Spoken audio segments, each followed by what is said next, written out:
came here later, we might have had to cut your finger off. Going home to Jesus.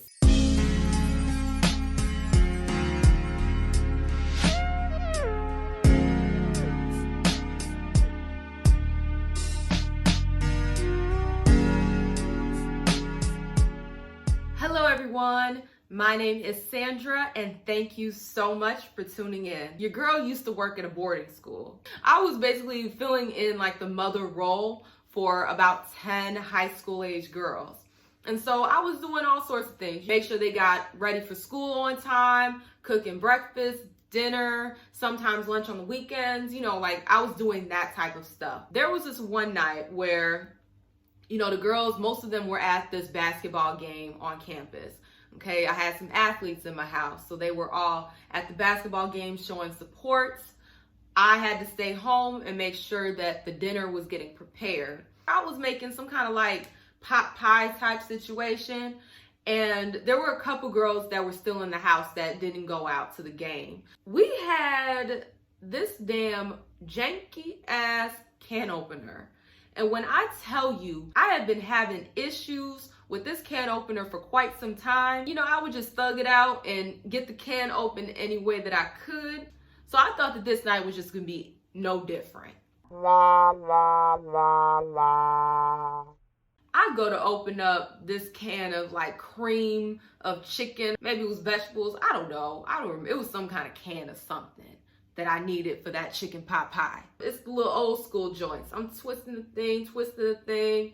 And by the time I got done twisting over the whole lid, I realized that only the sides were open. My dumb ass decides to take a fork and try to bend that backwards. Y'all, my hand slipped. So like that sharp edge that the can opener created, as I was bending it back, my finger slid. It sliced really deep. At first, I was kind of like, oh, it's just a regular cut. But then I look at it and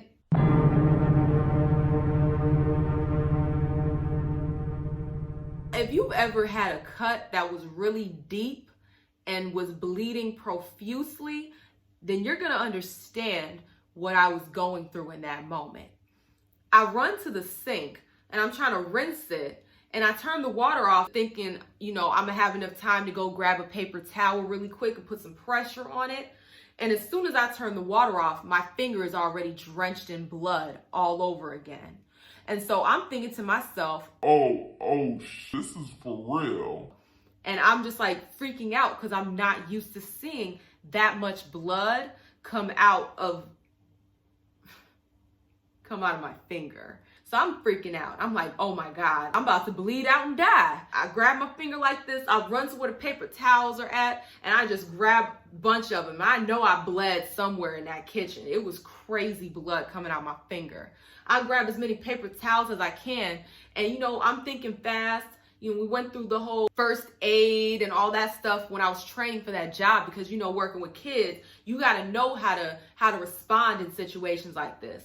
So I grab the paper towels, I wrap my finger up, and I put my hand above my heart.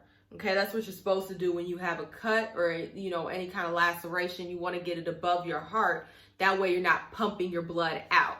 Okay, that's a tip for you to take home to the bank. I was freaking out inside. Like I was going through it, but I was still the adult in that situation. So I had to play it cool. Okay, I had to play it cool. So I called one of the girls in. I'm like, I cut myself really bad. Can you get me some ice? And she's seeing like all the blood. Like she's seeing it. She was very calm as well. I know if that was one of the other girls in the house, they would have freaked out and that would have freaked me out even further. She went and grabbed me some ice. I had her call a consultant to ask them to come over to the house so that I could go to the hospital because at that point, like I knew I had to go to the hospital. I started feeling lightheaded. She's looking at me. She could just see me like about to go out of it. I was just like, oh my God, girl, don't pass out. When you start to get lightheaded, your vision just gets a little blurry and a little bright, and you start seeing the light as if you're going home to Jesus. Luckily, I did not pass out. The consultant came over to the house. I had one of my coworkers that didn't live in the house with me, but she worked in a different home. She was actually off that night. And so I messaged her, and she canceled her plans to take me to the emergency room. And shout out to you. She was a real one, okay? She had plans that night. She canceled them so she could take me to the emergency room.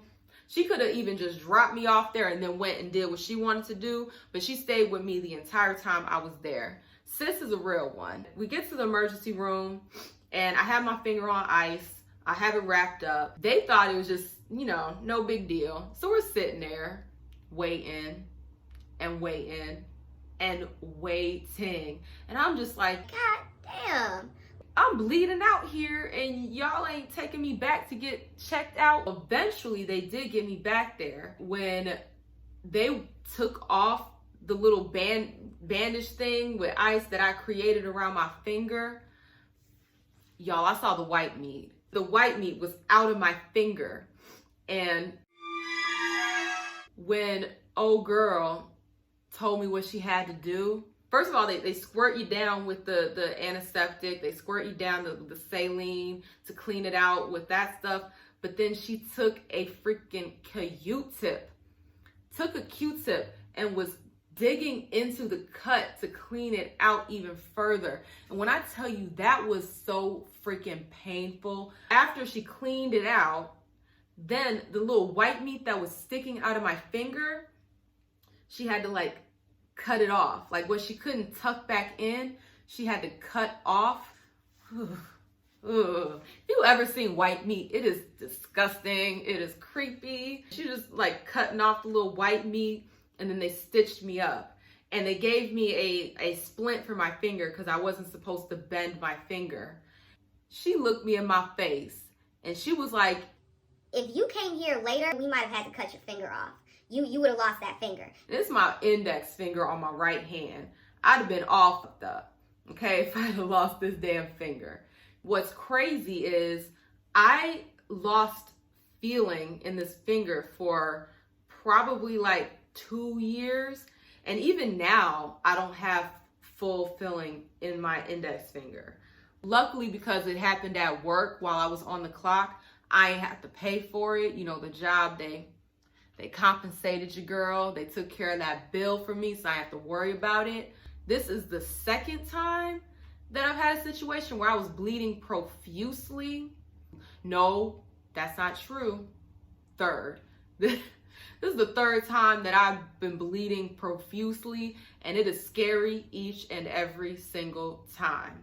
That's how your girl almost lost her freaking index finger. I mean, it's kind of funny now, thinking back, sis, why didn't you just buy a new can opener?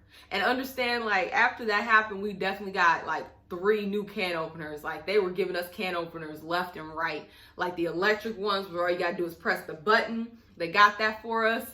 So I didn't have to worry about using that janky ass can opener ever again. If you cannot get the can open, or if it opens only on the side, do not, I repeat, do not try to bend it back with a knife or with a fork. Just take a really sharp knife and go around the edges that did not get disconnected, and then just take the can off that way. Don't do the little bendy.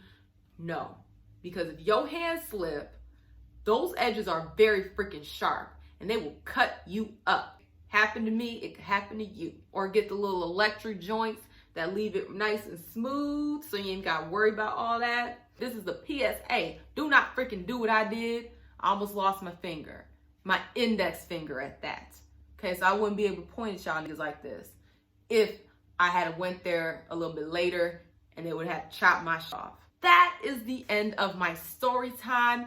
If you like this video, you already know what to do. Like, comment, share, and definitely fuck up that subscribe button. We're on our way to 1,000, and as you know from previous video, when we get to 1,000, your girl is doing a giveaway. Not a big ass giveaway, because like I said, Sally Mae on my ass. But thank you so much, and I will see you with the next video. Bye.